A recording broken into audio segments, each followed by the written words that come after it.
하나님께서 한쪽 문을 닫으실 때는 반드시 다른 한쪽의 문을 열어두십니다.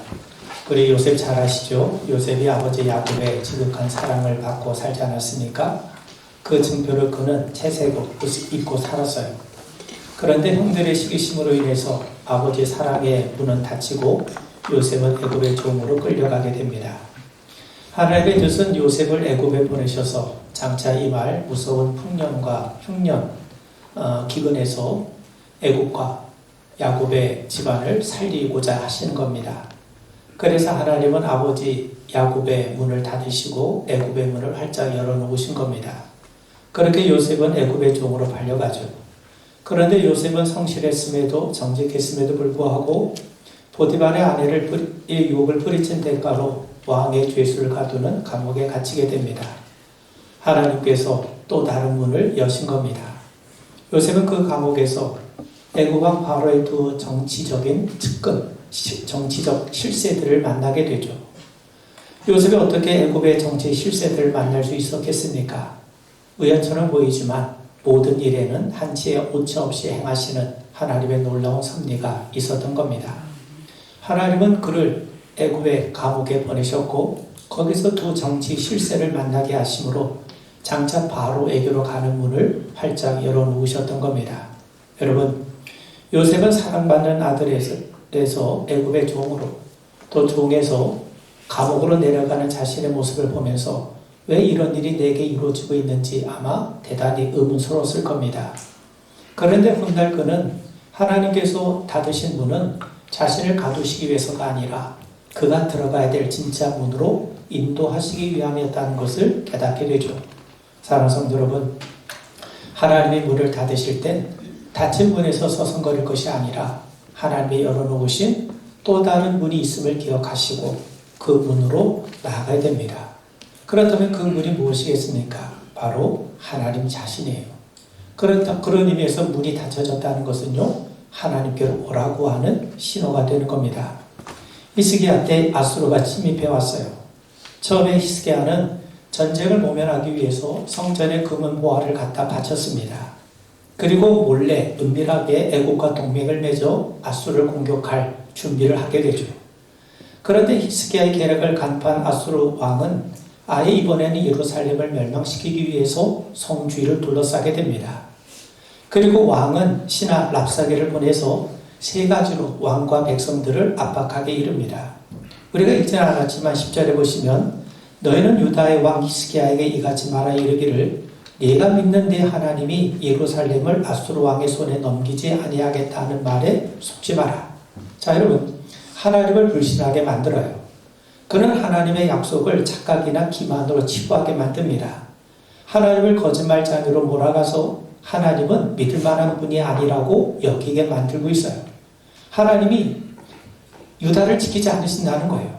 하나님이 아수르를 도와주신다는 거예요. 그렇게 유다 백성들을 속이고 있는 겁니다.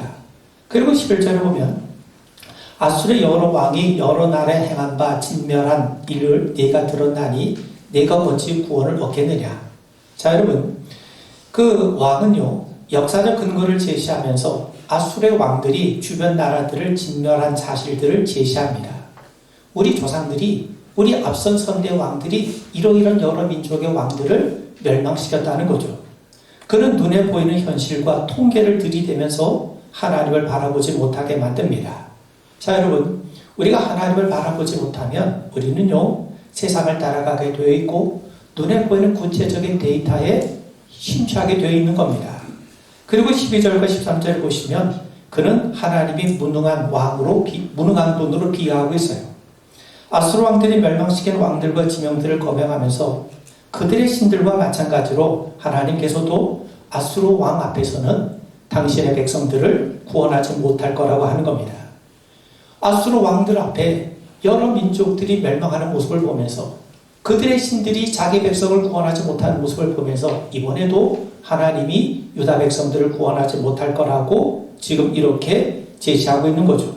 자, 여러분, 히스기야가 들었던 이 소리를 우리도 듣고 있지 않습니까? 우리의 삶에도 현대판 사내림의 목소리가 들리고 있습니다. 특히 우리가 어려움 가운데 처하게 될 때 이 소리는 엄청 크게 들려옵니다. 하나님을 불신하는 소리가 여기저기서 우리에게 들려오죠. 하나님이 우리의 아버지라고 하는데, 하나님이 당신의 아버지라고 하는데 왜 네 상황이 그 모양이냐? 현대판 사내림은 지금도 하나님께 속지 마라. 기도는 그저 자기 위안일 뿐이라며 하나님의 선하심에 대해서, 하나님의 능력에 대해서 끊임없이 의심하게 만들어요. 뿐만 아니라 세상은 현실을 들이대며 하나님에 대한 소망을 좌절시킵니다. 우리가 겪게 되는 취업의 문제, 질병의 문제, 경제적 여러 가지 위기 앞에서 하나님을 불신하게 만들죠. 사내림은요, 자기 조상들이 멸망시킨 왕들이라며 이렇게 내보인 명단은요, 오늘날 우리가 마주하는 여러 부정적인 데이터와 같습니다. 마귀는 믿음보다는 눈에 보니 현실이 더 크게 보이게 만들어요. 현실이 부각될수록 보이지 않는 하나님을 우리는 쉽게 무시할 수 있기 때문 아니겠습니까? 그뿐만 아닙니다. 지금도 세상은 끊임없이 우리를 현실주의에 빠지게 만듭니다. 우리가 현실을 마주하면 마주할수록 여러분, 우린 하나님보다 눈에 당장 눈에 보이는 돈이나 권력이나 인맥이 더 힘이 있다고 여기게 마련이죠. 그래서 하나님을 믿는 것보다 세상의 방식, 아수르 왕의 방식을 따르는 게 더 효율적이고 더 합리적이라는 생각에 사로잡히게 되게 되는 거죠. 그렇다면 이런 상황에 처할 때 우리는 과연 어떻게 해야 됩니까? 오늘 말씀을 세 가지로 여러분과 함께 살펴보고자 합니다. 14절 15절을 보면 히스기야가 사자의 손에서 편지를 받아보고 여호와의 성전에 올라가서 히스기야가 그 편지를 여호와 앞에 펴놓고 그 앞에서 히스기야가 기도하여 이르되, 히스기야는요, 사내립이 보낸 이 편지를 받고 그 편지를 여호와 앞에 펴놓고 하나님 앞에 기도해요. 여러분, 우리에게도 절망적인 소식이 들려줄 때가 있지 않겠습니까? 그때 그 소식을 붙들고 그 문제를 붙들고 밤새 고민해봐야 별 소용이 없습니다. 그럴 때는 하나님 앞에 나아가셔야 됩니다. 하나님 앞에 여러분의 문제, 여러분의 고민을 펼쳐 놓으셔야 됩니다. 세상의 논리가 아무리 그럴듯하고 힘이 있어 보여도 만군의 하나님 앞에서 한낱 비방의 소리에 불과함을 믿게 되길 바랍니다. 그러므로 우리가 문제에 직면할 때마다 그 문제를 가지고 고민하기에 앞서 먼저 하나님과 상의하시고 하나님 앞에 아뢰세요. 여러분, 다윗이 시글락에서 돌아올 때 다윗과 그 수하들이 없는 사이에 아말렉이 급습해서 모든 재산과 처자를 사로잡아갔어요. 다윗은 졸지에 그 모든 재산과 가족을 다 잃은 것 아닙니까? 그러자 성난 부하들이 갑자기 돌을 들어 다윗을 치려고 합니다. 그야말로 사방에 꽉 막힌 절체절명의 위기의 순간에 봉착하게 되죠. 자, 그때 다윗이 도망치거나 비겁하게 자기 변명하지 않았어요. 그는 그 문제를 가지고 하나님 앞에 나아갑니다. 하나님으로 인하여 용기를 얻게 됩니다. 다윗은 자신의 전 상황에 함몰되지 않았고 하나님으로 인해서 자신의 중심을 회복하게 되죠. 그러고 난 다음에 하나님 앞에 물어요. 하나님, 제가 추격하면 그들을 따라잡을 수 있겠습니까? 그는 아무리 급박한 상황 속에서도 자신의 판단보다 하나님의 뜻을 먼저 구했다는 겁니다. 그리고 하나님의 응답을 받고 아말렉을 추격해서 그들을 무찌르고 잃어버린 재산과 저자를 다시금 회복하게 되지 않습니까? 그런 의미에서 여러분, 사방이 꽉 막혀있는 상황 속에서도 하나님과의 소통의 채널은 언제나 열려있음을 우리 분명하게 믿게 되길 바랍니다. 바울은 우리에게 말씀하죠. 우리가 이 보배를 질그릇에 가졌으니 이는 심히 큰 능력은 하나님께 있고 우리에게 있지 아니함을 알게 하려 함이라. 우리가 사방으로 우겨싸임을 당하여도 쌓이지 아니하며 답답한 일을 당하여도 낙심하지 아니하며. 자, 여러분, 바울은 자신의 질그릇처럼 깨지기 쉽고 금가기 쉬운 그릇임을 알아요. 그렇기 때문에 그 약함으로 인해서 더욱더 하나님을 의지하게 되죠. 자, 그런데 놀라운 것은 뭐냐면 깨지기 쉬운 이 질그릇, 그 질그릇이 깨지고 금이 가면 그 틈 사이가 있지 않겠습니까? 그러면 그 틈으로 물이 새 나온 것처럼 그 바울의 약한 틈 사이로 뭐가 흘러나옵니까? 하나님의 능력이 새어나오기 시작했다는 거예요.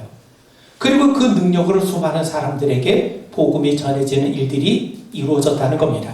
여러분, 이것이 약한 데서 강해지는 하나님의 강함이 나오는 신앙의 역설 아니겠습니까? 하나님은 바울에게 육체의 가시를 제거하는 이 문은 닫으시고 하나님의 능력이라는 문을 활짝 열어놓으신 겁니다. 여러분, 히스기야가 하나님이 아닌 다른 사람이나 무언가에 의지했다면 그는 하나님이 열어주신 문을 바라보지 못하고 그저 닫힌 문만 바라보면서 낙심했을 거예요. 여러분, 하나님의 세상을 창조하실 때 모든 피조물을 다 지으신 다음에 마지막 날에 인간을 창조하셨어요. 그리고 그 다음 날을 뭐로 삼으셨습니까? 안식일로 삼으셨어요. 그렇다면 우리 인간이 만들어진 다음에 제일 먼저 처음 맞이한 날은 어떤 날이냐면 안식일이에요. 그렇다면 왜 하나님이 인간을 가장 마지막 날에 지으셨고 그리고 인간이 맞이한 첫째 날을 안식일이 되게 하셨습니까? 하나님이 우리 인간에게 가장 원하신 것은요, 바로 하나님과의 바른 관계예요.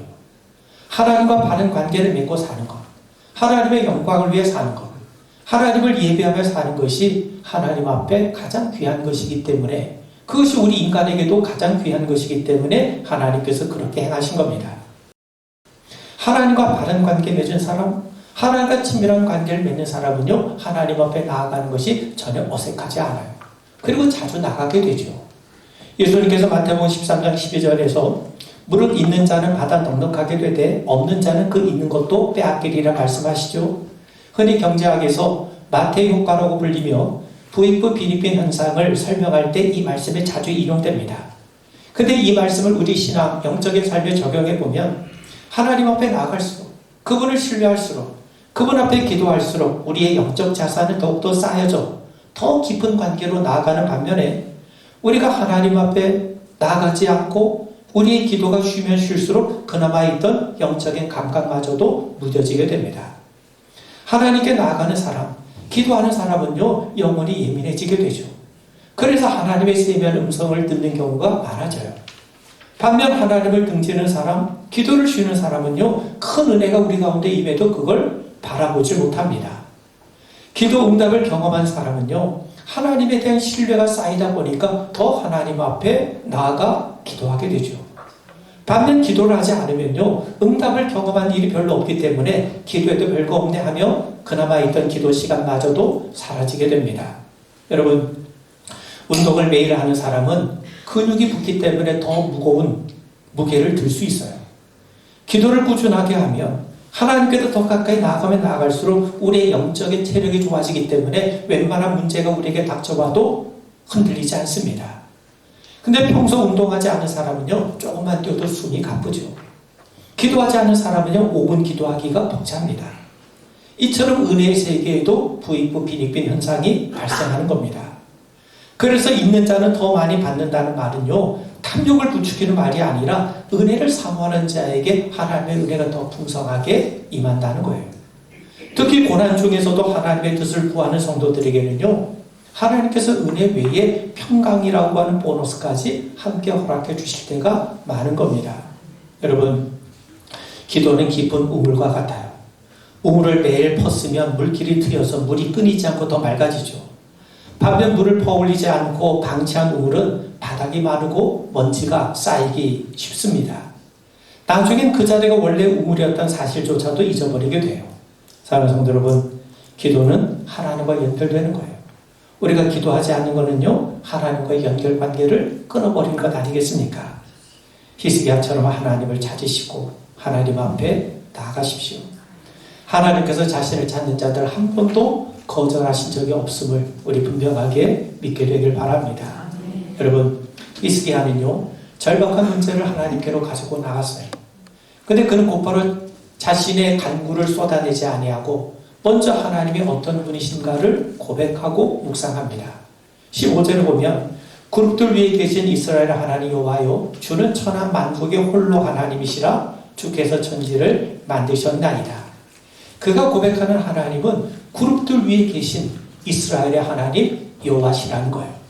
여러분, 그룹이라는 게 뭡니까? 여러분, 하나님의 임재를 나타내는 성막, 지성소 안에 하나님께서 언약궤를 만들어 그 안에 안치시키지 않았습니까? 근데 언약궤 이 뚜껑, 언약궤 위가 바로 천사 모양의 이 뚜껑을 덮어놓고 바로 그 자리가 하나님께서 임재하시는 장소예요. 그러니까 히스기야는 뭘 고백하는 거냐면, 내가 믿는 하나님이 어떤 하나님이냐?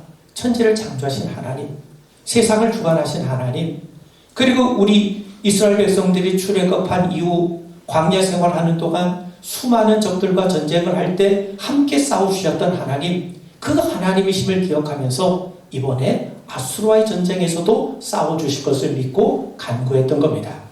자, 여러분, 하나님은 참 놀라우신 분이세요. 하나님의 응답은 참으로 신묘막측합니다. 출애굽기 14장에 보면 우리가 하는 것처럼 이스라엘 백성들 출애굽할 때 앞에는 홍해가 있었고 애굽의 최정예 전차 부대가 쫓아오지 않았습니까? 그야말로 진퇴양난. 그때 백성들은 절망했지만 하나님께서 밤새 강력한 동풍을 일으키셔서 바다를 마른 땅으로 만드셨어요. 그래서 이스라엘 백성들이 안전하게 건너갈 수 있게 되었습니다. 반면 그들을 추격했던 애굽의 군대는 다시 합쳐진 바닷물에 수몰되고 말았죠. 여러분, 어떻게 바닷물이 벽처럼 쌓일 수 있겠는가? 그런데 성경은요, 바닷물이 벽처럼 쌓였다고 말씀해요. 이유가 뭡니까? 바닷물도 하나님이 지으신 피조물이기 때문에 그래요. 하나님이 지으신 피조물이기 때문에 창조주이시고 주인이신 하나님 앞에 순종하는 거죠. 여러분, 자연의 법칙을 정하신 분이 하나님이세요. 우리에겐 영원히 변함없이 보이는 자연 법칙이지만 자연의 법칙조차 하나님의 주권하에 있음을 믿으셔야 됩니다. 우리도 마찬가지죠. 우리가 살아가다 보면 우리 힘으로 안 되는 상황에 직면할 때가 얼마나 많이 있습니까? 직장의 문제도 그렇고 건강의 문제도 그렇고 또 가정의 문제도 그렇고 뒤에서는 문제가 계속해서 추격해 오는데 앞길이 보이지 않아요. 그래서 이러지도 저러지도 못하는 사면초가에 빠질 때가 얼마나 많이 있습니까? 여러분, 그럴 때는요, 하나님 앞에 나가셔야 됩니다. 선지자 이사야가 말씀하기를 하나님께서는 광야에도 길을 내시고 사막에도 강물을 내신 분이세요. 왜 그렇습니까? 하나님이 새 일을 행하신 분이시기 때문에요. 그렇다면 새 일을 행한다는 말이 무슨 말인가? 자, 여러분, 내 계산으로는요 길이 없지만 하나님께서는 우리가 생각하지 못한 제3의 길, 바다 한가운데 길을 내실 수 있는 분이시라는 거예요. 방법이 없는 게 아니라 하나님을 신뢰하지 못하는 것이 우리의 문제 아니겠습니까? 문제 앞에 낙담하지 마시고 하나님이 새롭게 우리가 알지 못한 전혀 다른 방법으로 하나님의 역사하심을 우리가 분명하게 믿고 하나님에 대한 기대감을 잃지 않게 되기를 주님의 이름으로 축원을 드립니다. 여러분, 모압과 암몬이 유다를 치러 왔어요. 그때 여호사밧이 이 문제를 하나님 앞에 가져갑니다. 그는 하나님 앞에 이렇게 고백하죠. 우리를 치러 오는 이 큰 무리를 우리가 대적할 능력이 없고 어떻게 할 줄도 알지 못하옵고 오직 우리는 주님만 바라보나이다. 그러자 하나님께서 선지자 야하시를 통해 아주 놀라운 선포를 하세요. 이 전쟁은 너에게 속한 것이 아니요 하나님께 속한 것이니라. 자, 여러분, 너에게 속한 문제가 아니라 내게 속한 거라고 하나님 말씀하시죠. 여러분, 하나님께 속한 문제라면 결국 이 문제를 누가 해결하시겠다는 겁니까? 하나님이 해결하시겠다는 거예요. 하나님이 해결하시면, 하나님이 개입하시면, 하나님이 간섭하시면 이미 승리는 결정된 것 아니겠습니까? 여러분, 우리는 하나님의 자녀 아닙니까? 우리는 하나님의 백성이에요. 그렇기 때문에 자녀의 문제가 그대로 아버지가 감당해야 될 문제가 되는 것처럼 우리가 하나님 앞에 아뢰면 하나님의 문제가 되는 겁니다. 그래서 여호사밧은 전쟁터의 군사가 아니라 찬양대를 앞세우게 되죠. 여러분, 전쟁할 때 군인이 앞서야지 왜 찬양대가 앞서게 됩니까? 여호사밧은 이미 하나님께서 이 전쟁이 하나님께 속한 것이라고 말씀하셨다는 것은 이 전쟁을 하나님이 책임져 주신다는 것을 믿었기 때문인 거죠. 여러분, 문제가 해결되기 때문에 찬양하는 것이 아니라 하나님이 해결하실 것을 믿기 때문에 우리는 찬양하는 것 아니겠습니까?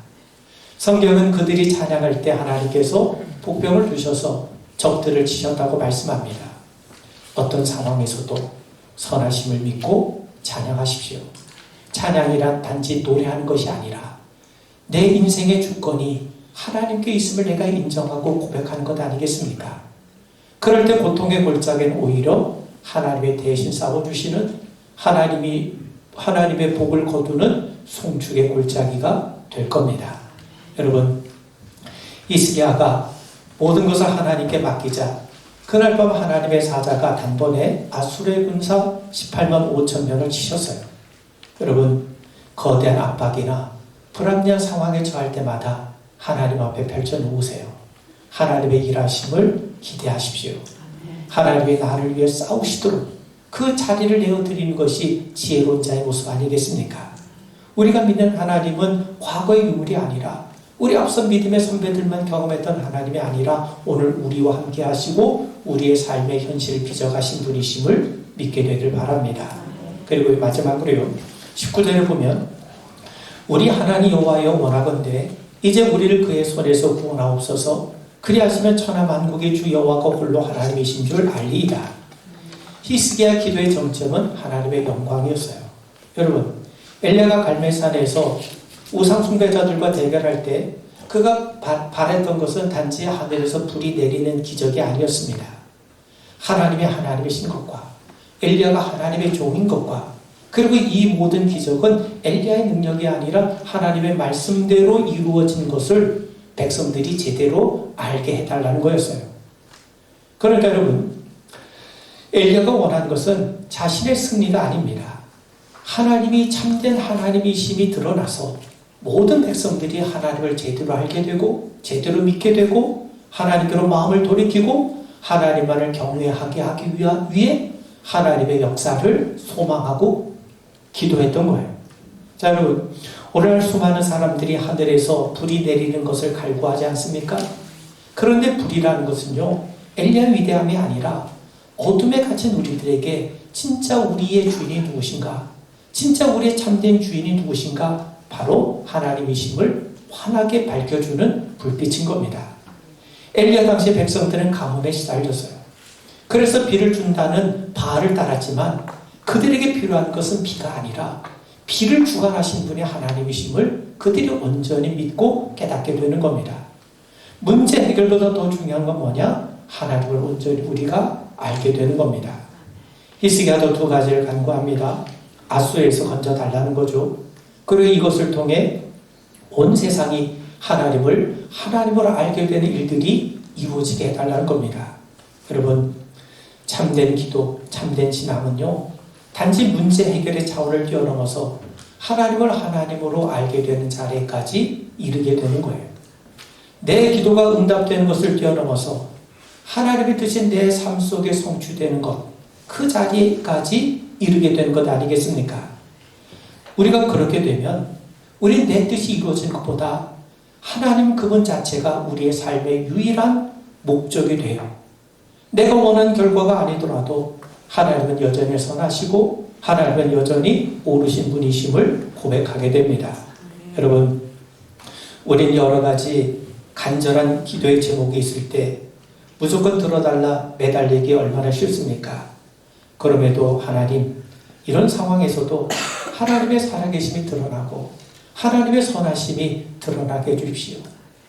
내 뜻이 거절된다면 그 거절을 통해서도 하나님의 영광이 드러나고 내가 더 하나님을 신뢰할 수 있게 해주십시오. 여러분, 이것이 우리의 기도 제목이 되어야 됩니다. 경쟁사회에서 내가 더 높은 자리에 오르는 것보다 내가 있는 곳에서 하나님의 선하심이 드러나고 하나님의 성품이 드러나는 것을 우선순위에 두게 되기를 바랍니다. 히스기야는 하나님께 구원받는 것과 하나님의 하나님으로 영광을 받으시는 것이 분리될 수 없는 하나였어요. 우리도 마찬가지입니다. 하나님께 도움을 구하세요.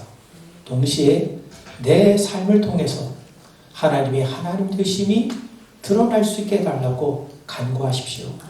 하나님이 우리가 이해할 수 없는 방식으로, 이해할 수 없는 놀라운 방식으로 우리 가운데 응답하심을 우리 분명하게 믿으시고 날마다 하나님께로 더 가까이 나아가는 우리 모두가 되기를 주의 이름으로 축원을 드립니다.